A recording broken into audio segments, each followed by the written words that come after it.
আমি গৰুখুটিৰ যিটো কেলেংকাৰী এই কেলেংকাৰী উচিত তদন্ত নোহোৱা পৰ্যন্ত আমি কেতিয়াও শান্তিৰে থাকিব নিদিওঁ। সংবিধানত শপত খোৱা মুখ্যমন্ত্ৰীয়ে কট্টৰ হিন্দু বুলি কৈছে, আমিও হিন্দু, কিন্তু সংবিধানত যিটো ধৰ্ম নিৰপেক্ষতাৰ কথা কোৱা হয় সেইখন চকীত বহা মুখ্যমন্ত্ৰীয়ে কট্টৰ হিন্দু বুলি কৈ কালি এটা কথা আপোনালোকে চাইছেনে নাচাইছে মই নাজানো, তেওঁ যে কাটি এই কথাটো কৈছে অত্যন্ত দুৰ্ভাগ্যজনক কথা, অত্যন্ত গৰিহণামূলক কথা। মুখ্যমন্ত্ৰীয়ে এই ধৰণৰ কথা কোৱাটো কেতিয়াও শোভা নাপায়। মই মাননীয় মুখ্যমন্ত্ৰীক এটা কথা ক'ব বিচাৰিছোঁ যে মুখ্যমন্ত্ৰীক আমি সুধিছোঁ যে গৰুখুটিৰ অনিয়ম কিয় হৈছে। গৰুখুটিত ছাবচিডিকে হওক বা গৰুখুটি গোহালি তৈয়াৰ নোহোৱাকৈ গৰুখুটিৰ প্ৰকল্পলৈ গৰুবিলাক অনা হ'ল, গৰুৰ স্বাস্থ্য বেয়া হোৱাৰ কাৰণে বিধায়কসকলক গৰুবিলাক যেনে তেনে চমজাই দিয়া হ'ল। মুখ্যমন্ত্ৰীক আমি এতিয়া সুধিছোঁ, গৰু যদি স্বাস্থ্য বেয়া হৈছিলে গৰুবিলাকৰ ট্ৰিটমেণ্ট কৰাবলগীয়া হৈছিলে, যাৰ গৰু পালন কৰাৰ কোনো এক্সপিৰিয়েঞ্চে নাই সেইবিলাক মানুহক গৰুবিলাক বিলাই দিয়া হ'ল। এতিয়া সেই প্ৰশ্ন যেতিয়া আমি সোধোঁ তেতিয়া মুখ্যমন্ত্ৰীয়ে গৰু কুৰবানীৰ কথা কয়, মুখ্যমন্ত্ৰীয়ে কংগ্ৰেছৰ মানুহবিলাকে গৰু খোৱা কথা কয়, কংগ্ৰেছত থকা সকলো মানুহে এইবিলাক কথা আবুল তাবুল বকি মুখ্যমন্ত্ৰীয়ে আচলতে তদন্তৰ পৰা মূৰটো পুলুকা মাৰিব বিচাৰিছে।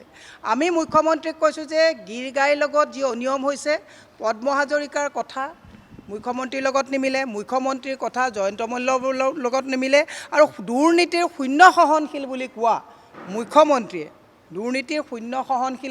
মুখ্যমন্ত্ৰীয়ে এতিয়া জয়ন্ত মল্ল বৰুৱা আৰু গীৰ গাইৰ লগত দুৰ্নীতি থকা সকলোকে ৰক্ষণাবেক্ষণ দিবলৈ গৈ আবুল তাবুল কোৱা আৰম্ভ কৰিছে। দ্বিতীয় কথা এটা আপোনালোকে নুসুধিলেও মই আপোনালোকক কৈছোঁ, সংবিধানত শপত খোৱা মুখ্যমন্ত্ৰীয়ে কট্টৰ হিন্দু বুলি কৈছে, আমিও হিন্দু, কিন্তু সংবিধানত যিটো ধৰ্ম নিৰপেক্ষতাৰ কথা কোৱা হয় সেইখন চকীত বহা মুখ্যমন্ত্ৰীয়ে কট্টৰ হিন্দু বুলি কৈ কালি এটা কথা আপোনালোকে চাইছেনে নাচাইছে মই নাজানো, তেওঁ যে কাটি এই কথাটো কৈছে অত্যন্ত দুৰ্ভাগ্যজনক কথা, অত্যন্ত গৰিহণামূলক কথা। মুখ্যমন্ত্ৰীয়ে এই ধৰণৰ কথা কোৱাটো কেতিয়াও শোভা নাপায়। সেইকাৰণে মই প্ৰথমতে সকলোকে কৈছোঁ যে মুখ্যমন্ত্ৰীয়ে সংবিধান উলংঘা কৰিছে। কেইদিনমানৰ আগতে কৈছে যে ধৰ্ম নিৰপেক্ষ শব্দটো বিজেপিয়ে চেষ্টা কৰি আছে উঠাই দিব লাগে, তাৰে এইটো এটা বহিঃপ্ৰকাশ হৈছে। গতিকে হাল এৰি শিয়াল খেদি মুখ্যমন্ত্ৰীয়ে দুৰ্নীতিক গাপ দিবলৈ গৈ, তেওঁৰ লগত থকা মন্ত্ৰী বিধায়কসকলৰ দুৰ্নীতিক গাপ দিবলৈ গৈ মুখ্যমন্ত্ৰীয়ে আবুল তাবুল কোৱা আৰম্ভ কৰিছে। কিন্তু কোনোপধ্যেই আমি গৰুখুটিৰ যিটো কেলেংকাৰী এই কেলেংকাৰী উচিত তদন্ত নোহোৱা পৰ্যন্ত আমি কেতিয়াও শান্তিৰে থাকিব নিদিওঁ।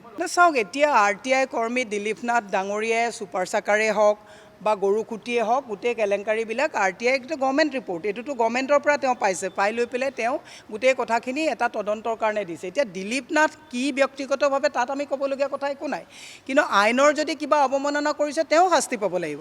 কিন্তু আজি এই গৰুখুটিৰ কথাটো পোহৰলৈ অনাৰ কাৰণে তেওঁ পলাই থাকিবলগীয়া নিচিনা অৱস্থা হৈছে। আমি এতিয়া টিভিত দেখিছোঁ যে ৰাতি 11টা বজাত উইদাউট এনি ৱাৰেণ্ট পুলিচ বাৰেপতি গৈ ভয় ভাবুকি দিয়া হৈছে।